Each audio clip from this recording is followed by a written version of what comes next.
But it's, Mike, whenever we saw this chair and we walked into the hotel, he's like, you're going to want to do a live from that chair, aren't you? And I'm like, yeah, I am. So anyway, you guys, let me go ahead and bring the video up in front of myself. Let's see here. All right. Excuse me. So what we're going to talk about today, you guys, is how to discover your genius. I touched on this the other day, and some people were having, well, here's what happens. You say something like everybody is a genius, and then you get people thinking. My reality is that everybody is a genius. I see it. Day in and day out, I see it.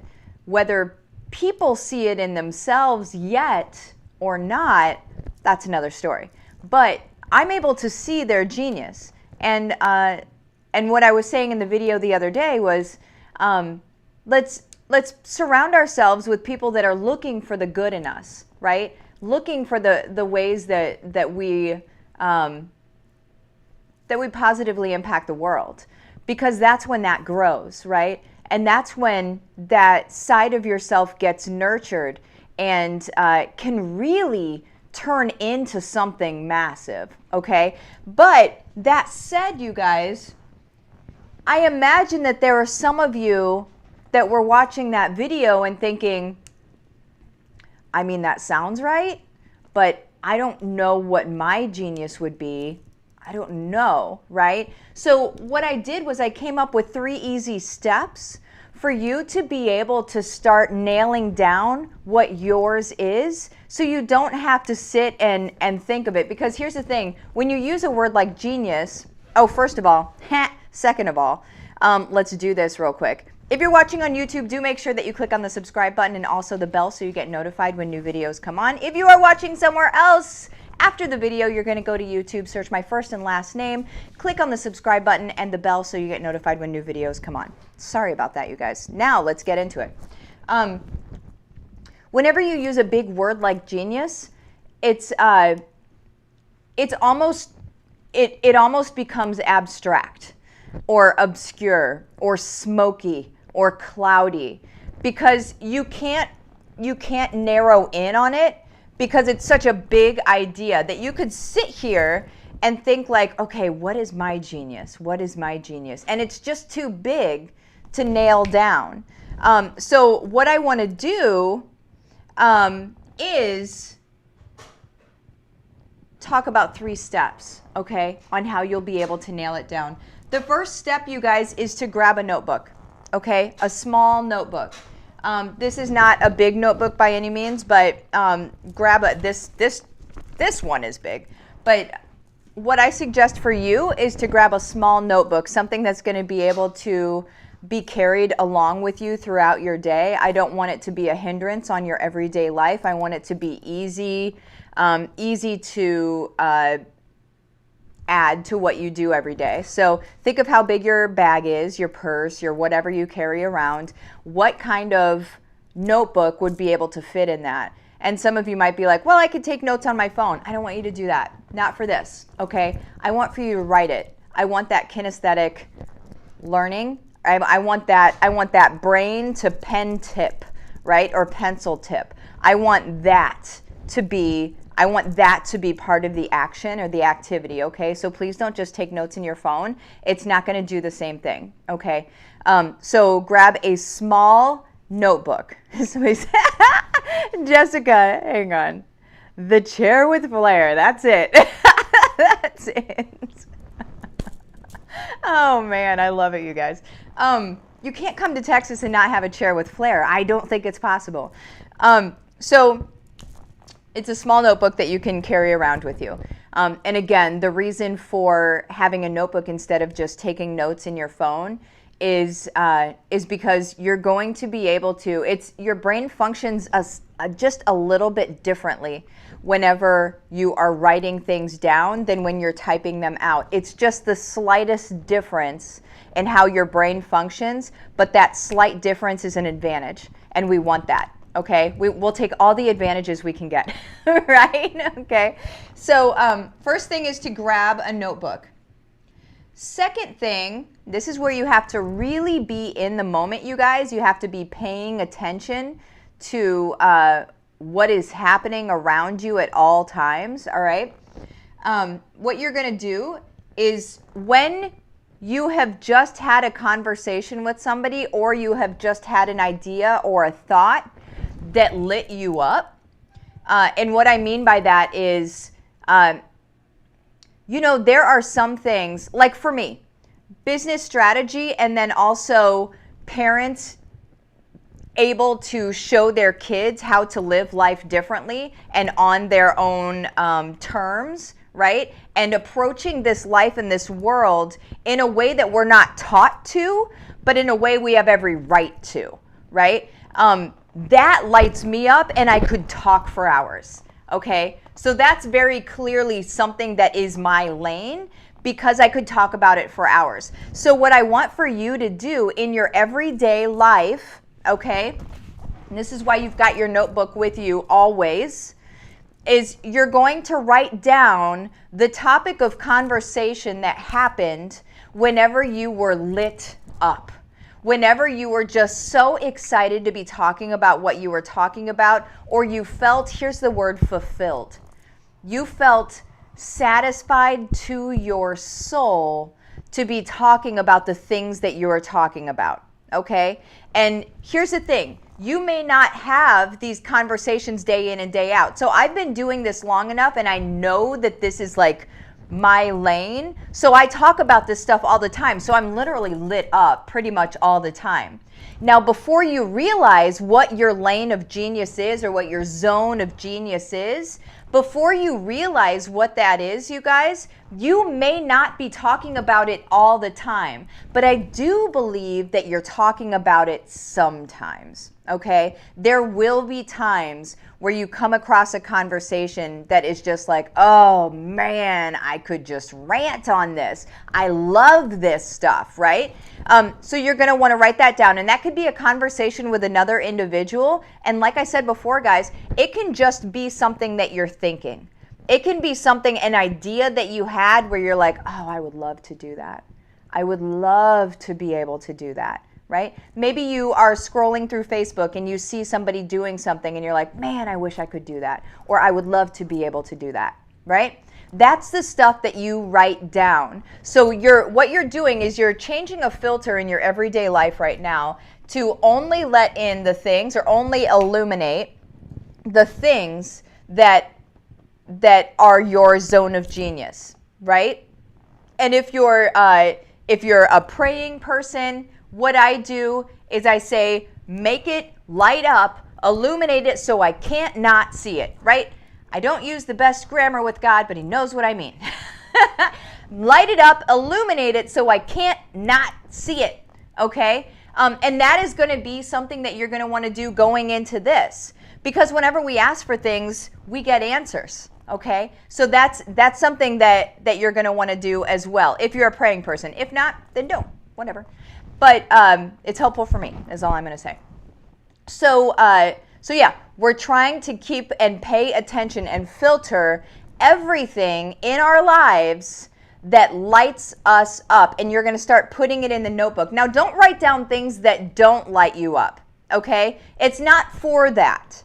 This notebook is only your inspiration notebook, okay? It's only the things that make you feel amazing and make you feel purposeful and make you feel passion and desire and feel like you're able to help in some way, right? Like it's just, you're able to add value. And that's what lights us up. Just so you know, quick tip here, you're going to realize that those things that light you up that you're writing down on your notebook, you're going to realize that you can add tremendous value to those things. You're going to realize that. It's going to be harder to realize aside from this, but you're going to realize it, okay, with this activity. That's why I came up with the activity. So that is number 2. So when you love talking to someone about something, write it down. When you love a thought that you just had come up and are just super passionate about it, you write it down, okay? So to recap, one is grab a small notebook that you can carry with you everywhere, everywhere, everywhere, okay? And number two is when you love something that you were talking about, when it lights you up, you write it down in the notebook. Here's the third thing. After a week of doing that, day in and day out, you should start seeing a pattern. After about a week of actually performing the activity, of course you have to do it, but after a week of actually performing the activity, you should be able to look back in that notebook and see a pattern emerging. You should start to see your zone of genius starting to pop out. Almost like those 3D, do you guys remember this in, what was it, the 90s? Those 3D posters, or like those 3D image posters where it looked like nothing or it looked like a pattern, and then you stare at it and then the image pops out at you. That's what your notebook is kind of going to be like. Like, not exactly, right? But the idea, it's going to kind of be like that, where you're reading through the notebook and it's like you didn't really realize what the pattern was, but then as you're reading through, you're like, oh, okay, I'm seeing that this is coming out, all right? That is your zone of genius, okay? That is where you're going to be able to serve. And like I said before, every single person on the planet has a zone of genius. And if you don't know what yours is, it's just that. You just don't realize what it is yet, right? And at the end of the day, you guys, we live in a world that does not support a zone of genius, right? We live in a world that supports everybody being the same, everybody fitting into cookie cutter molds, right? We live in a world that makes us not only feel like we aren't special, but even worse than that, desires to make us feel like we are less than whole, which is then what allows them to sell us all of these things to fill up those holes, okay? That's how the world works. Now, reality is that we all came with our own genius, right? We all come in with our own gifts. And what we do with those gifts is up to us, right? And if we choose not to find out what our gifts are or to realize what they are and then work with them to be able to help everybody else in the world, then that's a choice. Not right or wrong, it's a choice, right? But I imagine if you're watching me right now at all, you're probably wanting to change the world in a positive way in some capacity. That's probably the case. I can't imagine that I have many people follow me that aren't looking to change the world in a positive way. That's just, it would be weird, right? Because that's like my zone of genius. And so to follow me and not want that is like, you wouldn't even be following me. You would be following somebody else, right? So, so you guys, that is your 3 steps. Where are we at on time? 13:46. What questions do you guys have? Also, super quick, I have a training today. It's a free training in my Heart-Centered Moms group. The link is in the description of this video. That training, you guys, is going to be on how I made $30K the first 4 weeks of my Facebook group. And that's not to say like, oh, make a bunch of money, right? Like that's not what this is about. You guys, whenever we make money, first of all, we don't just make money by selling crap, okay? We make money by helping people do things. We help them for free, and then if they want more of our help, then they just pay for it. And it's not a big deal, and it's not weird at all. But you guys, the good people of the world need to be the people with the money. We can do good things with it. We choose to do good things with it. Okay, you guys? We've funded surgeries, paid mortgages off. Like we've done all sorts of stuff with the cash that we have. And that's because, again, the good people of the world need to have the money. We're going to use our resources for good, okay? So stop buying into the false narrative that having money is a bad thing, you guys. I'm not going to go down the rabbit hole on this, but if you're believing that, you're not going to be able to make money to help other people. You guys, I've wanted to help people my entire life, but I didn't have money to do so, so I couldn't. Okay? Not in the way that I can now. And that's what changes. And then you're blessed in a whole nother way, you guys, because you're blessing people around you. If that is something that you're stuck on, and it's not a bad thing if you're stuck on it, it's what society has made you believe. And that's because the people at the top are not wanting to share what they have, right? They need for you to be poor. They need for you to not be able to pay your bills, because then you have to work this job for them that helps them be able to make a ton of money. Do you guys understand that? That's like there's a whole world outside of this that you have no idea about, because you're being made to feel small and incapable and unworthy. And you guys, none of that is true. It's just a narrative that you believed, that they were sure hoping you would. They were hoping you would believe that, right? The minute we kick that to the curb or throw it in the trash can where it belongs, the minute that we do that, you guys, you become stronger than you have ever known that you could. I guarantee that. If you're in Home-Based Revolution, HBR, and you know what I'm talking about right now, because whenever you get into HBR, you already know it's over with. It's over with. That old life, it starts to just come off like snakeskin, right? Like it starts to just slough off of you, and you become the person that you are supposed to be. And yeah, that comes with money, and yeah, that comes with growth, and it comes with service, and it comes with all of these amazing things that you didn't know you could do before. And then all of a sudden you step into it and you're like, I could have done this years ago, but you just didn't know and you didn't understand. And that's what we're teaching in HBR, okay, you guys? All right, so let's see here. Where are we at? 1736, okay. Let's see. Gina, there are gurus out there telling people that because money is rooted from evil, and by saying it's just an energy exchange, that it's wrong and bad. LOL, how can people actually manifest it if they think it's bad? It's impossible. It's impossible. That's exactly it. It's not. Money is not the root of all evil. I don't know why people get this simple thing wrong. It was never stated that money was the root of all evil, right?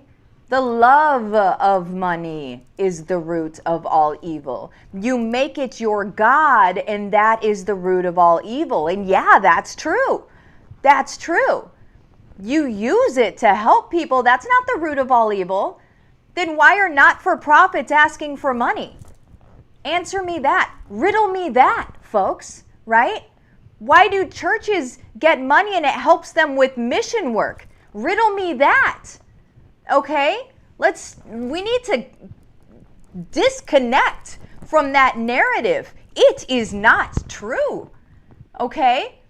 We need to stop taking what people tell us as the truth instead of just what do you believe is true? What do you really believe is true, right? Let's see. 1910. I got to hurry up. Greed is the root of all evil. Yes. Denise, so upset that I believed so many falsehoods for so long. Hey, Denise, and let me just say, it's not wrong. It's not wrong. What it does is it flavors your story, the dynamic individual that you are. Now you can just say, hey, I believed this for a really long time and I don't anymore. You know, and that's how you change the world around you, is by showing up and saying, hey, I used to believe this and I don't anymore. And in saying that, other people will start to be like, ooh, maybe that's not true, right? Maybe that's not true. So, okay, you guys, that is my challenge to you, is the 3 steps. Whenever you discover your genius, I want you to come back here to this video and I want you to comment what your genius is. I want to hear all about it, you guys. And nothing makes me happier than to hear about you guys, like the light bulbs going off for you guys. So come back here and do that. Again, I've got my free training in the Heart-Centered Moms group, so make sure that you pop in there. That is at 3 p.m. Eastern Standard Time or 2 p.m. Central Standard Time. Okay, you guys? You have the best day, and I will see you later. Bye-bye.